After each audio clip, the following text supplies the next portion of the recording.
নমস্কার। উর্মি হোমিও হলের পক্ষ থেকে আপনাদের সকলকে জানাই আন্তরিক প্রীতি ও শুভেচ্ছা। আমি ডাক্তার দিবাকর দাস, একজন হোমিওপ্যাথিক চিকিৎসক। দীর্ঘদিন ধরে যৌন, মানসিক ও পুরাতন রোগীদের চিকিৎসা সেবা দিয়ে আসছে। তেল মশলা ছেড়েও পেটের সমস্যা কমছে না। খাওয়ার পর কাঁচ অভ্যাসে বদল আনলেই হবে মুশকিল আসা। কেবল স্বাস্থ্যকর খাবার খাওয়াই কিন্তু সব নয়। খাওয়ার পরে কিছু অভ্যাসের কারণেও কিন্তু হতে পারে বদহজম। জেনে নিন খাওয়ার পরে কোন অভ্যাসগুলো এড়িয়ে চললে মুক্তি পেতে পারেন বদহজমের সমস্যা থেকে। তার আগে যারা ভিডিওটি দেখছেন তারা না টেনে সম্পূর্ণ দেখুন, এবং যারা এখনও সাবস্ক্রাইব করেন না তারা বিভিন্ন রোগের হোমিওপ্যাথিক চিকিৎসা সম্পর্কে জানতে চ্যানেলটি সাবস্ক্রাইব করে লাইক কমেন্টস করার অনুরোধ করছি। শরীর ভালো রাখতে রোজের ডায়েটে রেখেছেন স্বাস্থ্যকর খাবার। ভাজাভুজি তেল মশলার দিকে ভুলেও তাকাচ্ছেন না, কিন্তু তাতেও ফ্যাটের গোলযোগ কমছে না। কেবল স্বাস্থ্যকর খাওয়াই কিন্তু সব নয়। খাওয়ার পরে কিছু অভ্যাসের কারণেও কিন্তু হতে পারে বদহজম। জেনে নিন খাওয়ার পর কোন অভ্যাসগুলো এড়িয়ে চললে মুক্তি পেতে পারেন বদহজমের সমস্যা থেকে। 1. ধূমপানের অভ্যাস। অফিসের টিফিন ছেড়েই নিয়মিত নিচে নামছেন ধূমপান করতে, এই অভ্যাস কিন্তু খুব খারাপ।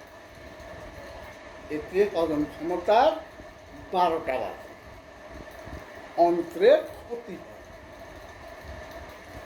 এই অভ্যাসের ফলে পাকস্থলীতে ক্যান্সার হওয়ার ঝুঁকি বাড়ে। 2.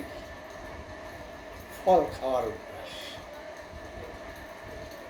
অনেকেই দুপুরে খাওয়ার সেরে ফল খান, এর কারণেও কিন্তু বদহজম হতে পারে।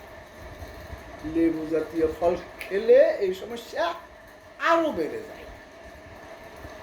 বদহজম, বুক জ্বালা, পেটের গোলমাল হতে পারে। 3. চা খাওয়া। রাতে কিংবা দুপুরে খাওয়ার পর চা পান করা কিন্তু পেটের স্বাস্থ্যের জন্য একেবারেই ভালো নয়। উচ্চ প্রোটিনযুক্ত খাবার খাওয়ার ঠিক পরেই চা পান করলে হজমের নানা সমস্যা দেখা দিতে পারে।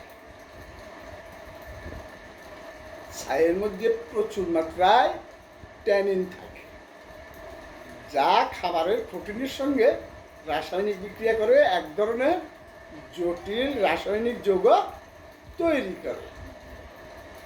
এই রাসায়নিক যৌগ হজমের সমস্যার সৃষ্টি করে এবং শরীরে আয়রন শোষণে বাধা দেয়। 4. ঘুম।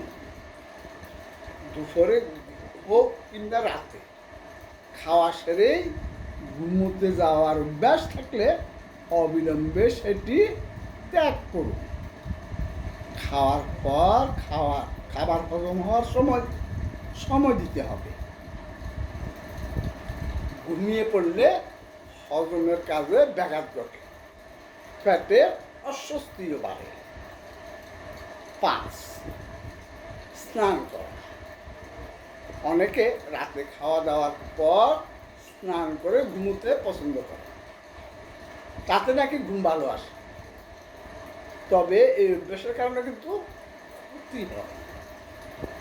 এর ফলে পেট ব্যথা, বদহজম, গ্যাসের সমস্যা হতে পারে। এই অভ্যাসের ফলে বিপাকের হার কমে যায়, আর তাতেই তৈরি হয় সমস্যা। বিশেষ করে পেট বা রিফাইন করা কার্বোহাইড্রেট বা অতিরিক্ত ফাইবারযুক্ত খাবার খাওয়ার পর স্নান করলে হজম প্রক্রিয়া আরও ধীরে হয়ে যায়। তাই ফ্যাটের গণ্ডগোল হওয়ার সম্ভাবনা অনেকটাই বেড়ে যায়। আজকে এই পর্যন্ত। ধন্যবাদ।